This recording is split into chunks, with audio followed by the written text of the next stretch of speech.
Hello clarinets, this is Mr. Kruger, and this is a beginning lesson on your Etude number 2. So, just to kind of get you started, the first thing you need to look at is your key signature. As always, we have 3 flats there. So you're gonna, whenever you see a B, it's going to be a B flat, either first finger or the pincher B flat, often used, depending on the octave. You're gonna have your E flats. And you're also going to have A flats. So let's make sure that throughout the piece that we observe those flats. So you might go ahead and, whoop, a little sloppy there. Let's keep it nice and neat. But let's go ahead and mark some of those so we don't forget them. All right, and you've got your E flat, nice and neat. Oh, there you go. So I marked my first A flat and my first E flat. We've got another A flat right here. Gonna use that side key for that, same as G sharp, right?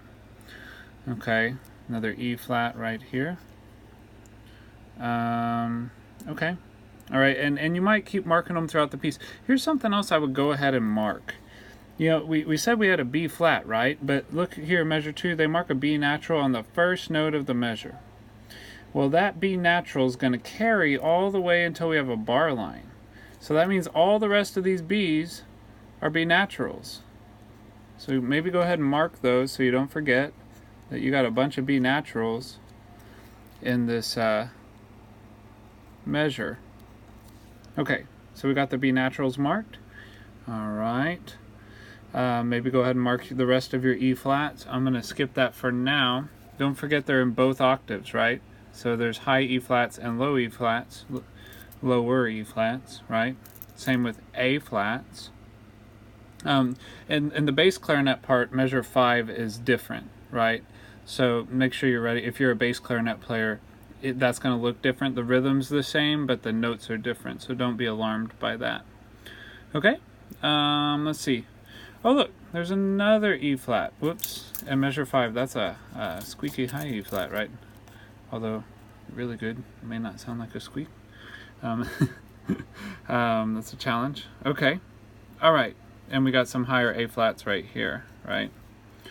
Okay. So I marked a bunch of them.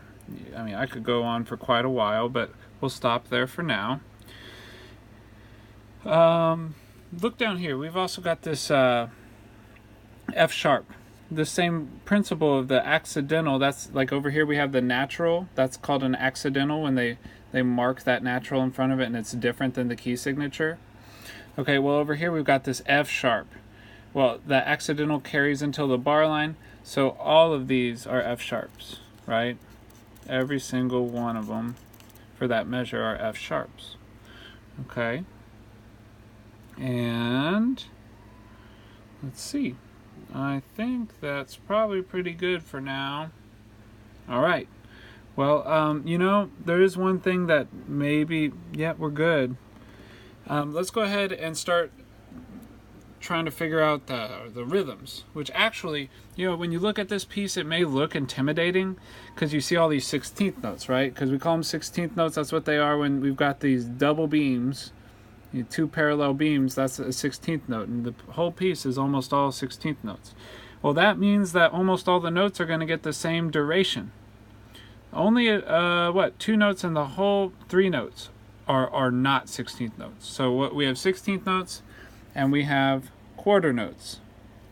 And believe it or not, these quarter notes and quarter rests, you got to be careful on those because it's easy to hold them the wrong duration if you're just not thinking. Okay, so with the rhythm, when we have 16th notes, we're going to count them 1 E enda, 2 E enda, 3 E enda, 4 E enda. 16th notes usually go pretty fast, so I'm going to choose a super slow tempo for learning. It says 80 plus for performance. Let's see here. Let's get my metronome going. Now if you go real slow, you gotta have the 8th note subdivision. There we go, 8th note subdivision. At this tempo, you'd go 1 E and 2 E and 3 E and 4 E and in the key, this key, depending on how advanced you are, you may struggle. I would definitely go a slow enough tempo that you can get the fingerings exactly right. Okay, so you might go even slower if this is too fast to get it perfect. You want to get the fingers exactly perfect, so you can slow it down even more. There's nothing wrong with that at first. So this is 32 beats per minute. So if I were counting it, it would go like this. And go, and 1E and 2E and 3E and 4E and 1E and 2. And I could count the whole thing, and it would take me quite a while, right? And it would be pretty boring because it's all 16th notes, right? Okay, so that's pretty easy. You could go ahead and start trying to play that, but there's one other thing. I would count in finger at first, but then you got to add in articulations. Look at the first two notes here. Let's see if my camera will focus here. There we go. All right, so we've got on beat 1, we've got a C, and then on the E, we've got a G.